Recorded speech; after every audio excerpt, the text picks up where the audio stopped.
last season is your favourite TV show, then boy, did a few of the main characters get a shock last weekend. Yes, things took a few twists and turns with just a couple of episodes left until the series finale. Upsets all over the place. Historic results too, as 3 of the top 5 lose in round 15. And Sale Sharks, get their first win! Unbelievable. Yes, we've more news of club departures, meaning there'll be at least 3 new head coaches in the PWR next season. And after such a mega weekend of spills and thrills, we'll hear from you. It's a Power Pals special, starting with this. Trailfinders Bears was the best game of this season. Chiefs versus Sharks was the worst game of this season, but it keeps that race alive. He was Rob. That is Philippa Tuttiett. I'm Nick Heath, and this is the Power Pod.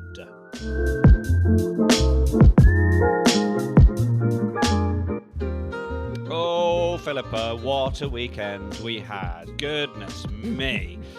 We've got quite a lot to talk about. How was your weekend, first of all, before we crack into it all?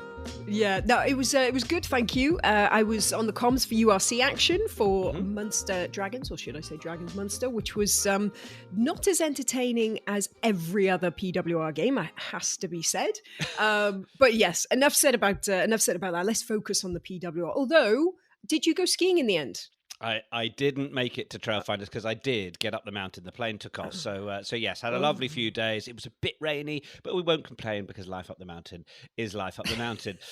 So yes, it was all good. Thank you. We do have a lot to get through. Welcome, everybody. Great to have you with us. A reminder, by the way, that if you are a fan of us and you can get along to the StoneX, we have our live show. It's Good Scaz Rugby and the Power Pod, the ultimate final live show. Join us all at the StoneX on the 16th of March. Tickets are available via Eventbrite, via the link in our Instagram bio. And I think there might have been a brief period where the event said it was sold out, and it wasn't. I mean, we are very popular, obviously. But I think that's been sorted. Anyway, get on and get your tickets. But we have a round 15 to review. Philippa, take us to Vallis Way. Oh my gosh. Right. Okay. So on Saturday, Trailfinders 39, Bristol Bears 38. Oh, what a game this was. It was so good. That brilliant result from Trailfinders, who resisted a late charge by the Bears to claim a memorable home win. Trailfinders were out of the blocks with Kate Zachary, Lisa Thompson, Liz Musgrove helping secure that bonus point before half-time. Lark Atkin-Davis, Alicia Joyce Butchers and Millie Davey responded for the Bears. Then it was all Trailfinders in the second half before Millie David and Lark Atkin-David scored their second each to make it a 1-point game. But Trailfinders, they found a way to hold on. So look, let's hear from one of Trailfinders' immense Canadians and one of the try scorers. Here's Tyson Beukeboom speaking after the game to the Rugby Voice. This week we were just a little bit more confident. I think we felt the momentum on our side a little bit more today. Last week, it was just very back and forth. I think last week could have gone either way at any given moment, but this week it felt like we had them on their heels for a lot of the game. And obviously that's a bit of a work on trying to keep the momentum for the whole game instead of kind of dropping off a little bit here and there. But unbelievably proud of the girls and the team and the effort that we put in, especially coming off such a highly physical and emotional and just overall exhausting week last week and being able to put this performance together. So proud of everyone. Yeah, thanks to Chloe for sharing that post-match reaction with us. Let's just read a couple of messages from you, our Power Pals. Pete Blackman, by the way, Pete, your voice note, which we did get, it was just a little muffled and windy, so we couldn't include that this week, but I will read out your DM to us. Hey, Power Pod, absolutely delighted Trailfinder supporter here. What a game, but what a brain fart from Bears in the 80th minute. Kira Bevan was kicking brilliantly, so why not go for the 3 points to win the game? Bears will see it as 3 points lost now, surely, of course, getting 2 points from the game instead of the 5 they might have expected on the road. Philippa, your thoughts on that? I mean, for anybody who didn't know, they got the penalty. It was probably, what was it, around the 15-meter line down in from the side on the 22. They kicked that to the corner. They didn't get the line out, but then the Trailfinders got penalised for an obstruction on their clearance kick. They thought they'd won it then, but I think that position was probably kickable. Yeah, I was very surprised. Although Kira Bevan, just sort of before all this happened, she slightly missed a conversion. It literally hit the post. So I wouldn't have thought, that's enough to like put her off. So it must have been a call from the pack that they felt that they had the momentum and they could get the maximum points from that situation. But talk about brain farts as well. Millie David, like, I love you. You're an amazing winger, but when you get over the line, just put the ball down. She literally like ran into let me find the biggest trail finders I can. Let me make sure there's like 4 or 5 of them, and I'm going to run in the middle of you and have a little cuddle before I try and put the ball down. I mean, if there was TMO, then that try may have gone another way. But anyway, I don't want to take away anything for trail finders because wow. And, as you mentioned there, when they held that ball up, they were a player down then as well. Like literally everything was against them, and they got the win in front of that crowd. Big crowd like that. We've talked about double headers before. That is an example where a double header works. It's on a Saturday, midday kickoff. Spectators would have been treated, and if they don't come back for the next home game, like, you're crazy.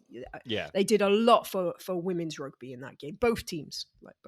We also heard from Kaylee, aka Winslade, who we've heard from before, who is a Bears fan.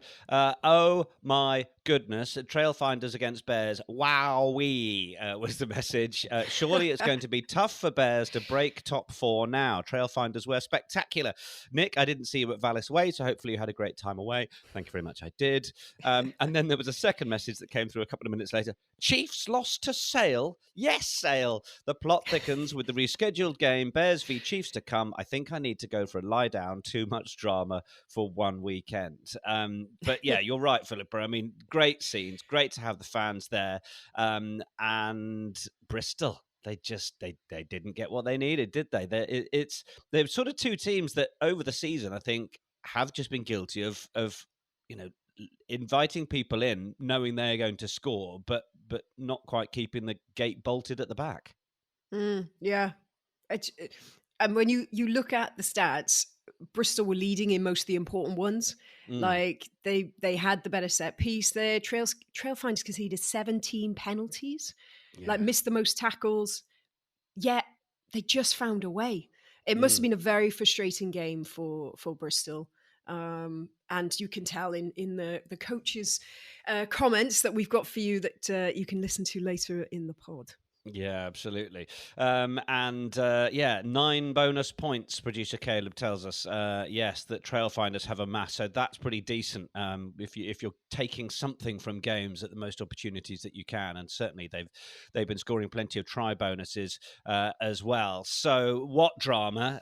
Congrats to Trailfinders. They really are right up there in the mix, and if they can continue to kick on with these players next season, then they can start to dream of even better days, I would say. We will discuss more, I guess, about Bristol's fate a little later. But let's just move then our attention in review to Leicester Tigers 12, Loughborough Lightning 61. That one was the TNT game live from Mattioli Woods, Welford Road.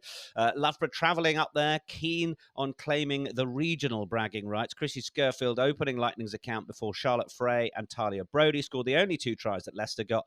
9 tries by the visitors. Rachel Malcolm, Sadia Kabir, Daisy Hibbert-Jones, among those that helped Nathan Smith's Chargers demolish the Tigers, and it was a demolition job. So Lightning getting a decent haul of points in that Midlands derby. And we've had another power pal in touch, Mikolai. He was watching this one.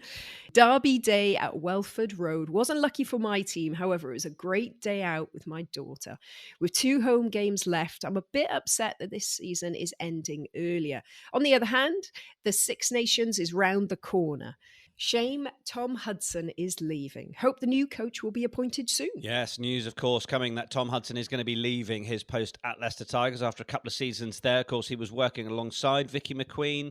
Then he took on the top role. He's going to be leaving, as is Luke Stratford, also known as Mr. Zoe Aldcroft. Maybe is the family home a little nearer Gloucester? Does Luke Stratford fancy turning up on the coaching ticket down there with an exiting Sean Lynn? I mean, let's just start rumours based on a marriage and nothing else. But yeah, Tom Hudson, lovely fella as well. Had the chance to speak to Tom a fair few times ahead of doing games, and seems a really lovely guy. But yes, lovely to hear from Mikolai. Just on the game itself, I mean, how much have we missed Hell Rose footwork? I just thought it was lovely seeing Helen Rowland back, timing of her form and getting into that ideal to be putting a bit of pressure on around England. 61 points for Lightning, as I said. I mean, it's a decent haul of points. It's a scoreline I don't think we would have seen in the first half of the season from Loughborough Lightning. They probably wish there were another 10 rounds of PWR to go now, because they're able to put in these kind of big performances against teams like Tigers. Yeah, it really feels like they've clicked now, doesn't it? But like you say, it's just that little bit too late. It'll be interesting to see post-World Cup how many of these players they keep hold of. Like Scurfield. Oh, she literally has got the booster button. It's so exciting. You think she's running full pace, and then as soon as she gets her hands on that ball, it's just doosh, just gone, breaking through. It's brilliant. And like you say, with Helena Rowland, timing to perfection her performances. I just hope she stays fit. My gosh, if she had an unlucky run with injuries. It's a big year. Please sleep well, do lots of stretching, stay fit. We want to see you on the biggest stage this year. I love the idea that the ideal World Cup prep is just do lots of stretching. Stretch and sleep. Yeah, stretch and sleep. Sleep recovery is the key. So yes, lovely to see Helena Rowland back. Anyway, so congratulations to Loughborough Lightning on getting all 5 points on the road. All right, let's move things over to the Twickenham Stoop, where it was Harlequins 10, Saracens 33. Let's bring in Tom Sims, one of our Power Pals, with his take on things first of all. A tough day at the Stoop as Harlequins' winning run came to an abrupt end at the hands of a dominant Saracens. I think Saracens topped every single stat that mattered. The only ones that Harlequins were top of was penalties conceded and handling errors, which unfortunately stopped any momentum. The highlight of the game from the Quins' perspective was 2 good tries, a couple of half breaks, and a kick through and chase by Connie Powell, which was brilliant. Other than that, it really was Saracens' day and a well-deserved win.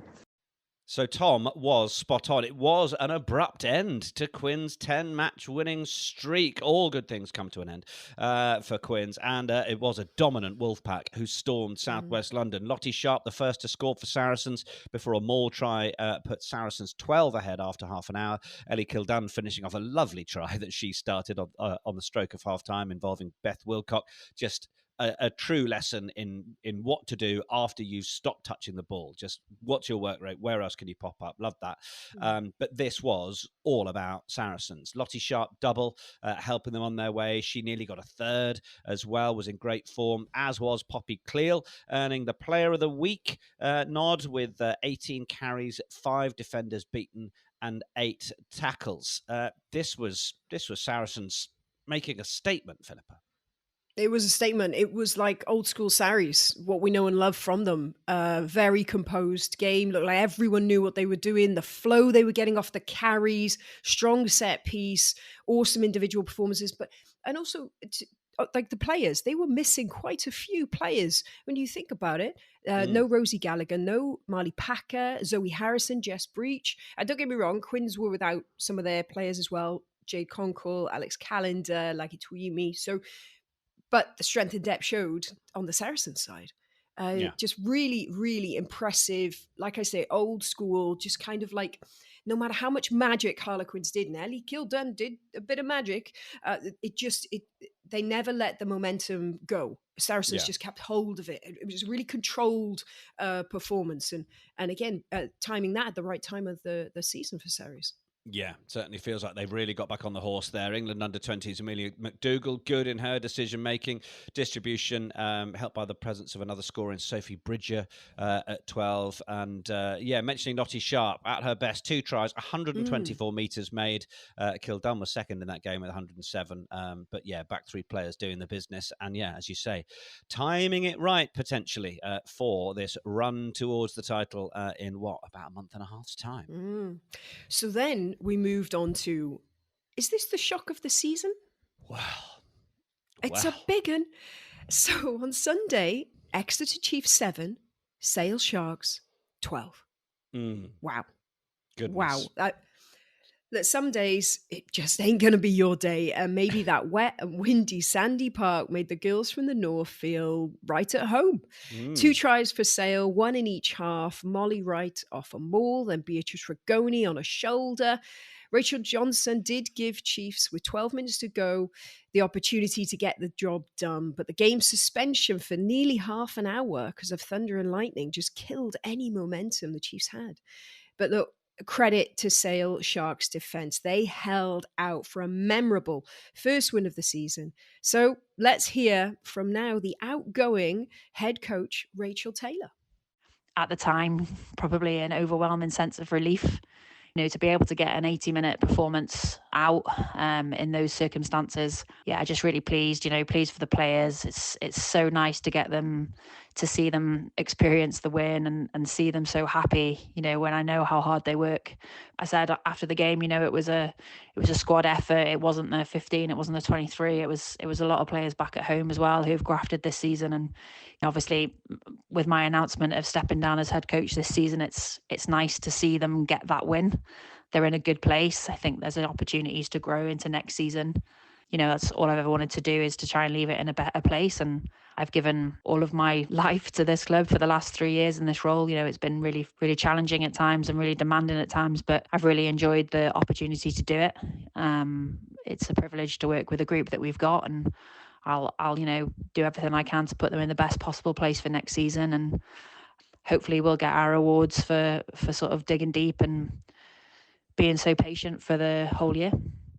Oh, huge thanks to Rachel Taylor for that insight on how it felt after that win, and how she's hoping to see this team through to the end of her time with them, which we learned since our last episode that also she will be leaving. 109 tackles in the final 20 minutes, as Sale Sharks shared on their social. 243 overall, the most of any team in round 15. Erica Jarrell making 25 of those tackles.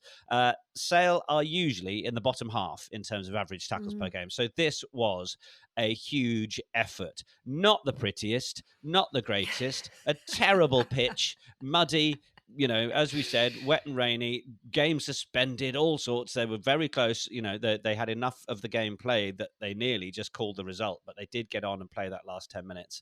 But huge congratulations, Sale Sharks. I mean, I wish no ills to Exeter Chiefs, but amazing for them to go down there and get that result. And those celebratory scenes that we saw on social were just beautiful.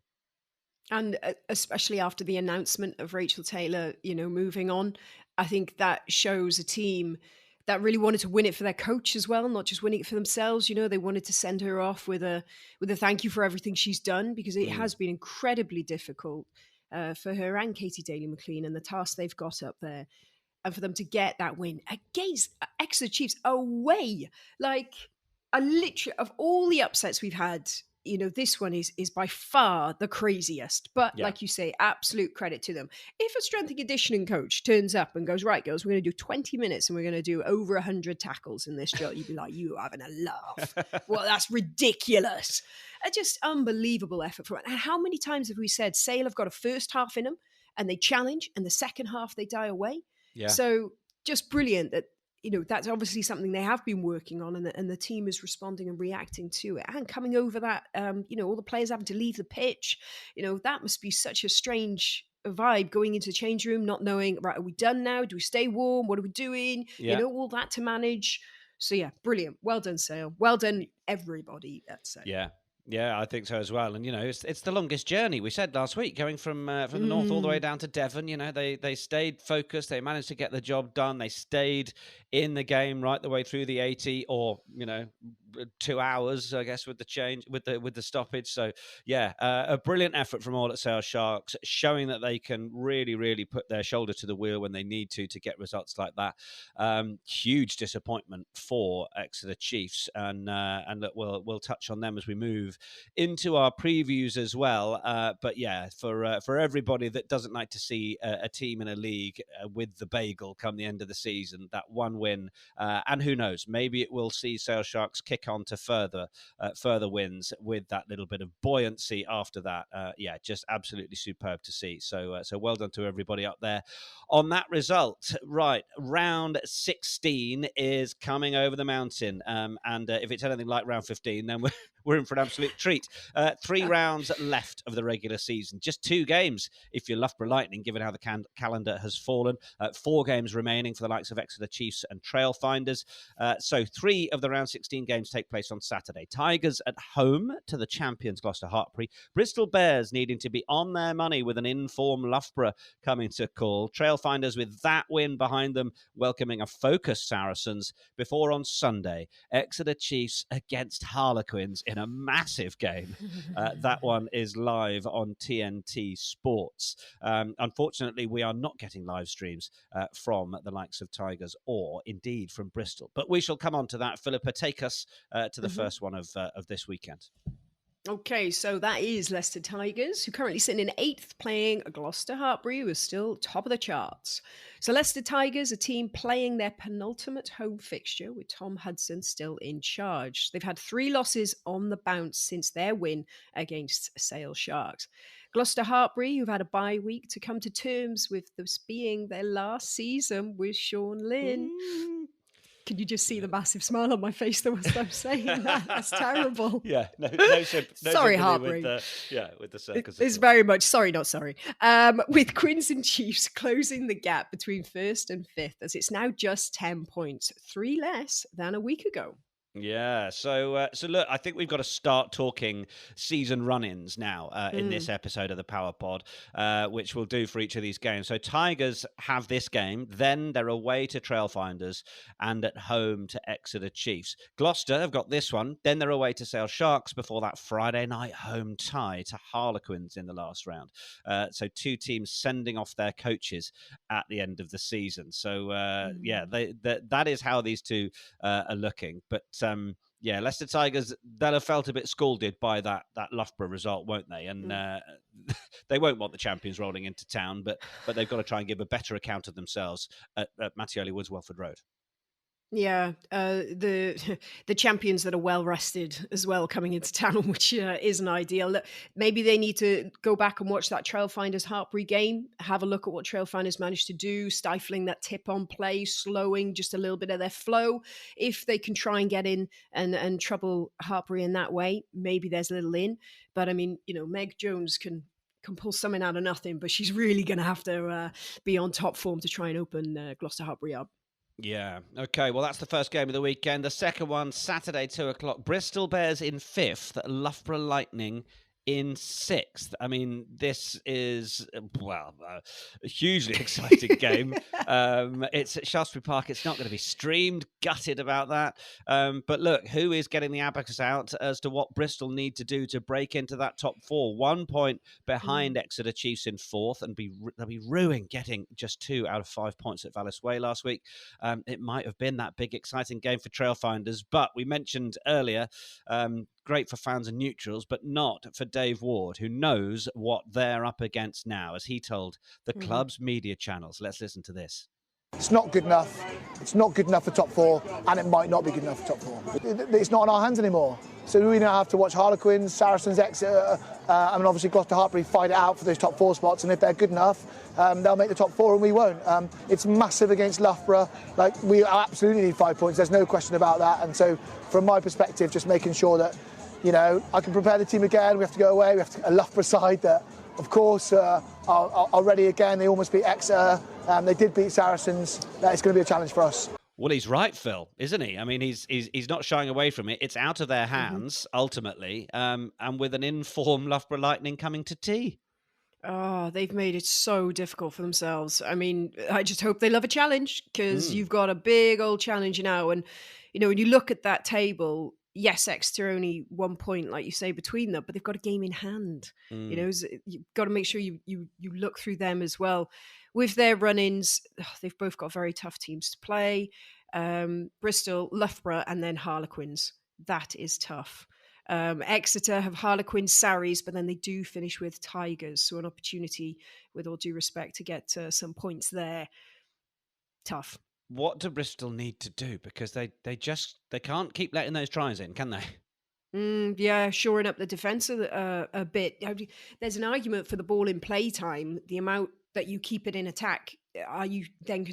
Do you have enough energy for your defence if you're playing that high ball? And then maybe they do need to be a bit conservative with that kicking game and just allowing themselves that opportunity to save a bit of energy for defense, because you do feel like their attacking prowess, if that's like a 9 out of 10, their defense is maybe a 7, and you want that to be much closer. You know, that needs to be reflective on both sides. Well, Loughborough Lightning will be pretty pleased with their last performance. They will be loving the idea of turning up to Shaftesbury Park to do a job and continuing that theme that we raised a few weeks ago of the impact that these teams in 6th and 7th, the likes of Loughborough and Trailfinders, will have on the top 4/5. And that may well continue at Shaftesbury Park. So, yes, it's not streamed. Get yourself down there, pack out Dings Crusaders, and see if you can enjoy a bit of the Bears against the Lightning. Mm-hmm. Next one on Saturday is 3 p.m, and this is Trailfinders sitting in 7th up against Saracens, currently sitting in 3rd. And great news is this will be live on the club's YouTube page. So Trailfinders with 2 wins in their last 3 games. They've got their rescheduled match against Sale on February the 8th to come. Their run-in, then, alongside the Sarries game and that Sale match away, also includes being at home to Tigers and away to Loughborough in the final round.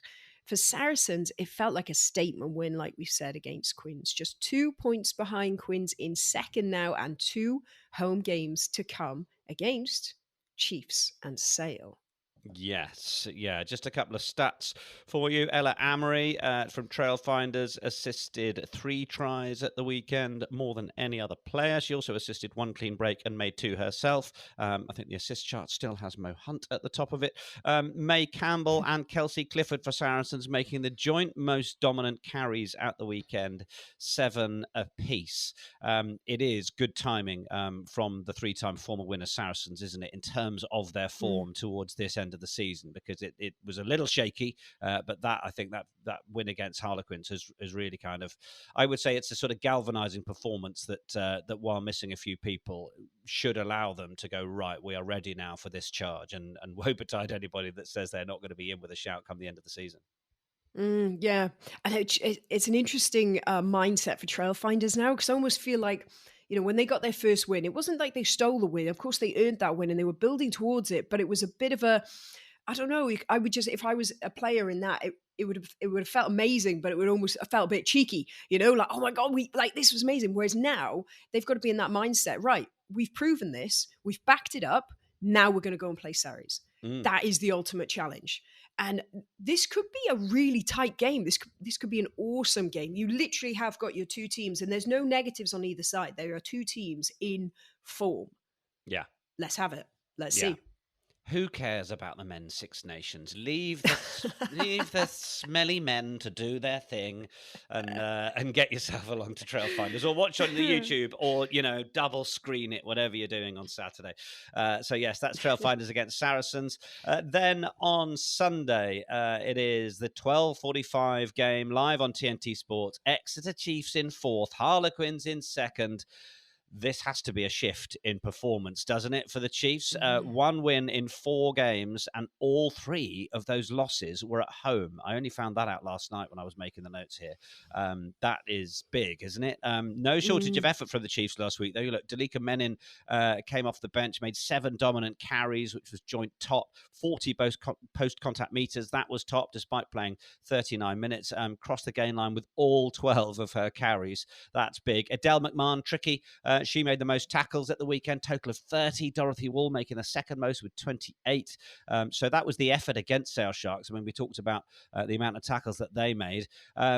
Quins conceded 19 turnovers last week, which is a lot. Saracens also kicked a lot at them, but they just kept up the pressure on territory and possession. It was a textbook way, I think, to thwart Ross Chisholm's side, who only scored twice. So I think that's starving Quins of a bit of ball and making them have to do it from their own 22 is clearly a tactic that Chiefs might look to try and use, and they're not shy of forcing penalties and kicking their way up the field and doing you with a catch and drive. So the tactics over how each of these teams get on top of each other, I think, is going to be really interesting come Sunday. Yeah, and I think the personnel will also dictate that to a certain extent as well, especially with Harlequins. No Alex Callender, no Jade Conkle-Roberts. We talk about that breakdown and getting turned over. Like Alex Callender's top sort of security guard around that area, and I think they really missed her.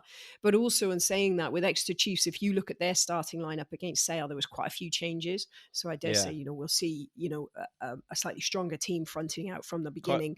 Quite a few big names on the bench, weren't there? Flo Robinson was there, and Nancy McGillivray. So I think that they may be a bit frustrated with the rotation they chose for there, but I guess you've got to do it.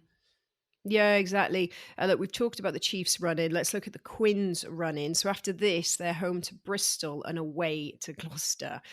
Toughest trio of games, or quartet of games if you add Sarries last week. Yes, that what a run of teams that is. Playing Saracens, then this game against the Chiefs, home to Bristol, and then away to Gloucester. It's good that Harlequins have kept themselves in the position they are in second, bearing in mind having to cope with this run of teams at the end of the season. And look, we mentioned their performers as well. Let's get another power pal on. We heard from Rob at the very start. He's been a great contributor to the Power Pod over the course of the season, and he certainly had his view on the strength of that Quins back row. The form back row of this season has been Nicole White, Alex Callender, Jade Conkle. We've said it a bunch of times, but none of them available this week, and Quins wave goodbye to the winning streak. Just not competitive against Sarries without those guys. I really hope we haven't seen the last of them, because Quins are really going to need them now we're getting to the business end.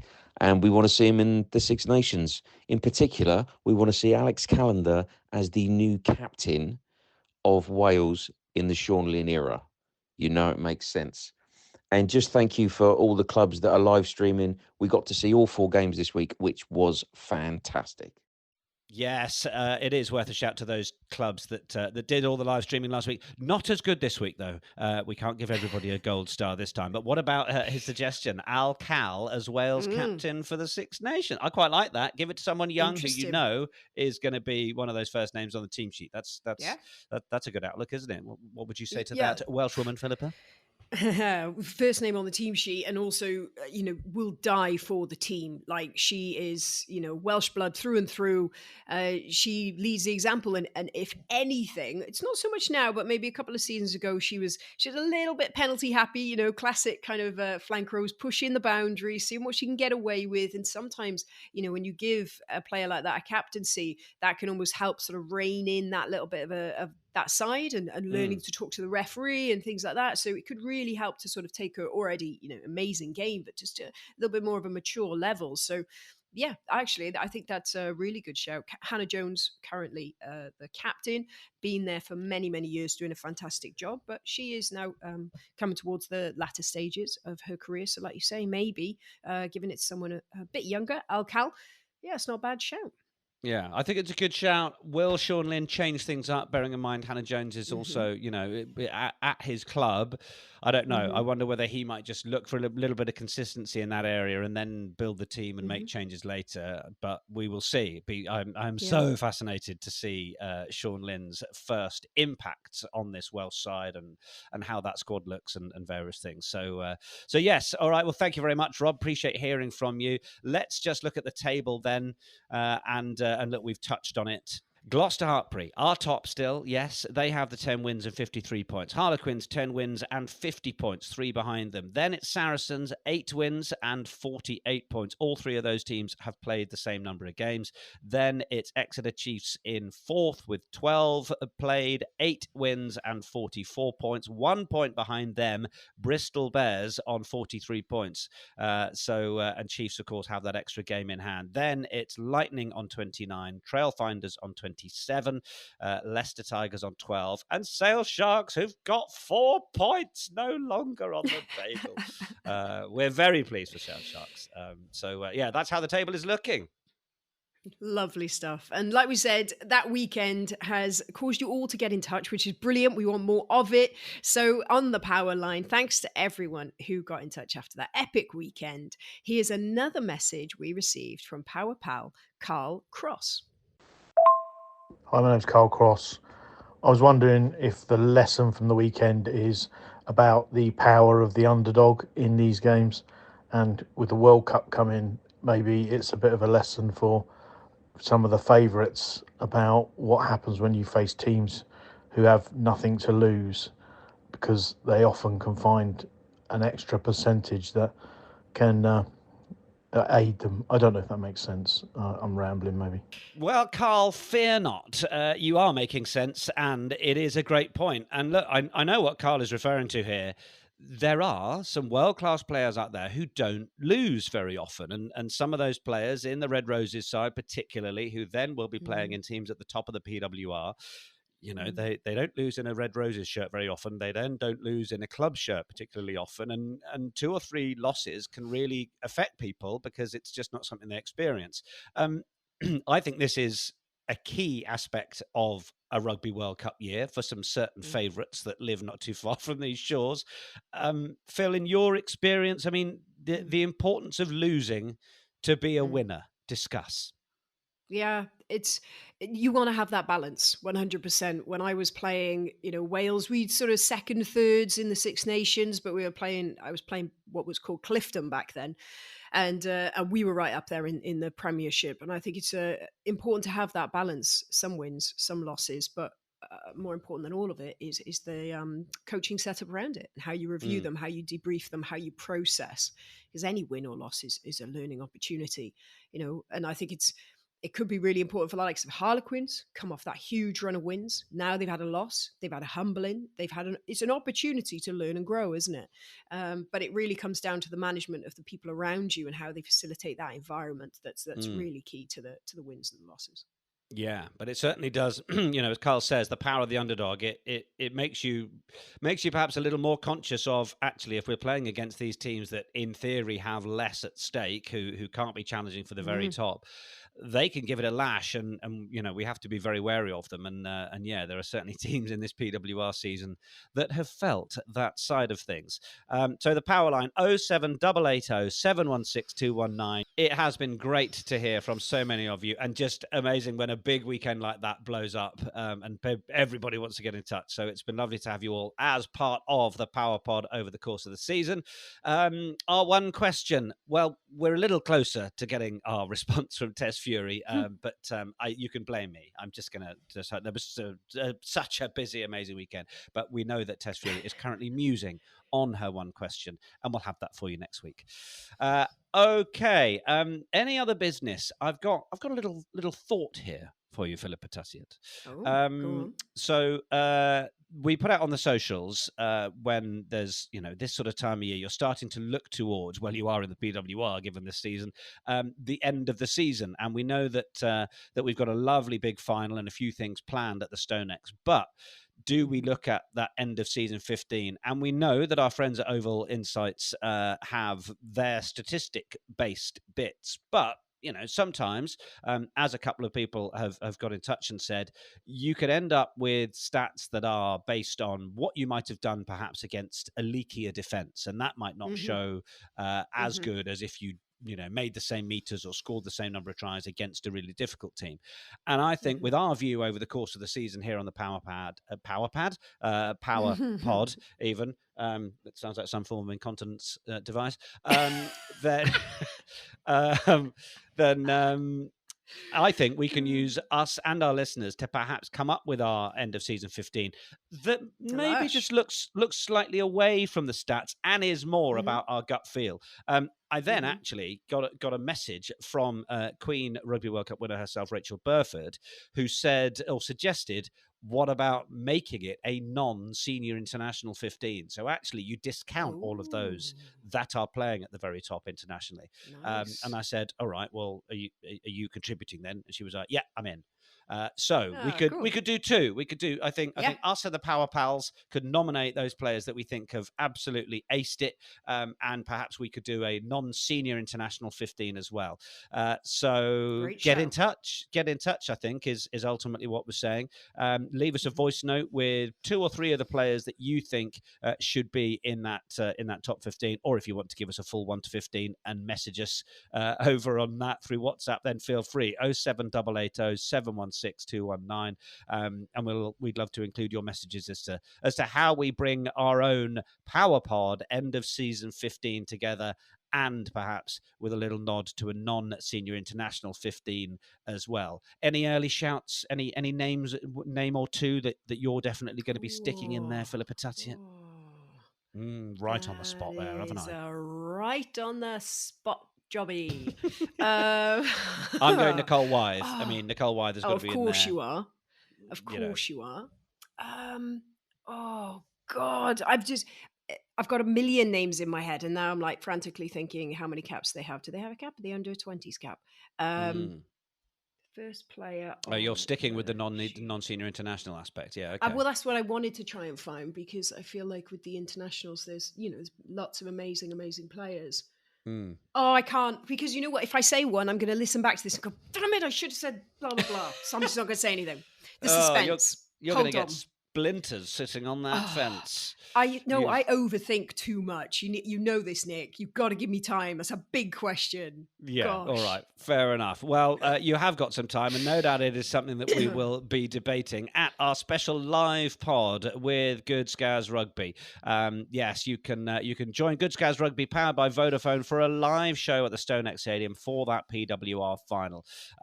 You will have included the glorious likes of Elma Smith, myself, Philippa Tuttiett, Katie Daly-McLean, Meg Jones. We'll have a bit of a Q&A. There'll be photo opportunities. If you want a picture with the swoosh, then I suggest you get in the queue.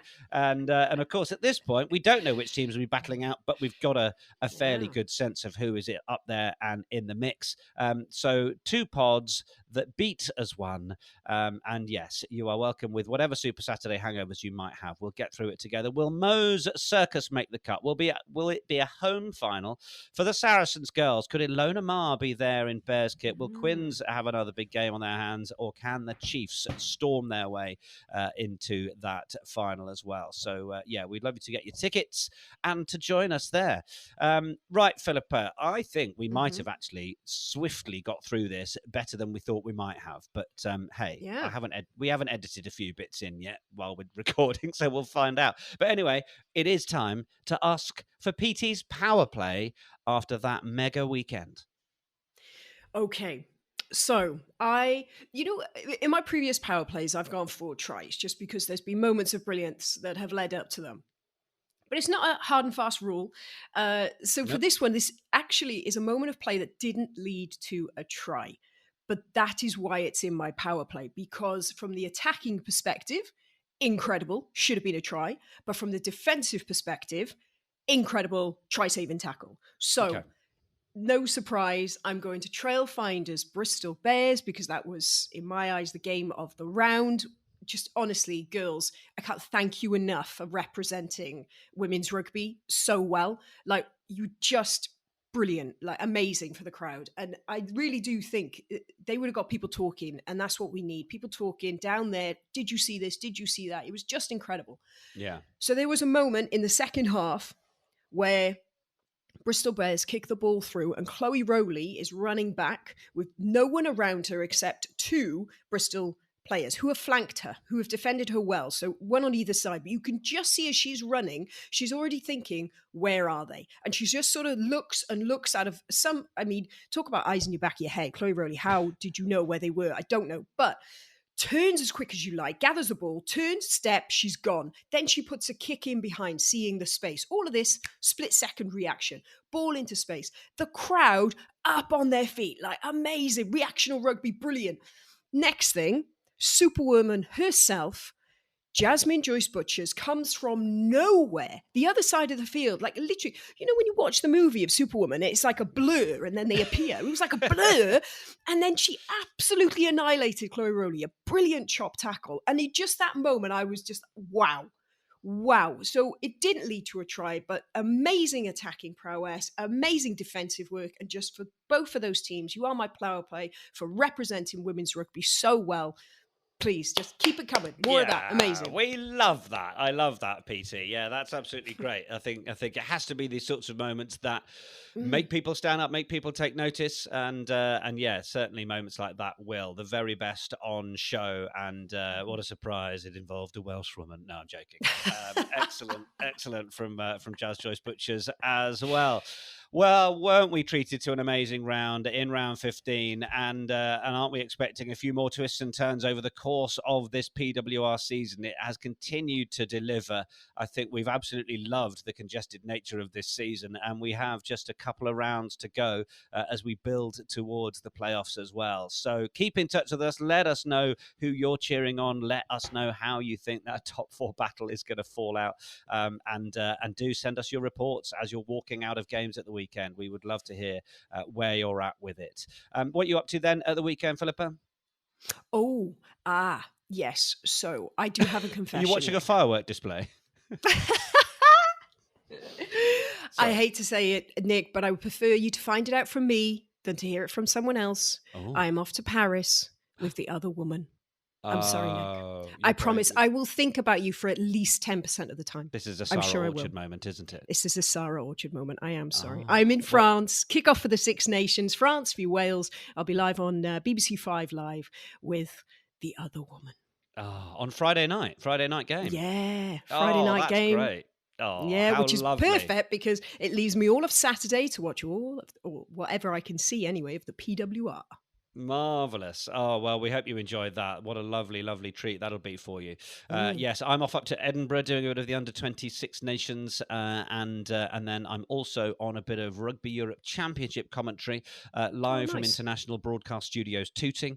It's one that I do remotely from my desk, but that is Portugal against Belgium. So I've got that on Saturday evening to look forward to. So I shall be juggling multiple screens and trying to commentate and do everything. It is going to be wall-to-wall rugby at the weekend, and at this time of year I am like a pig in the proverbial.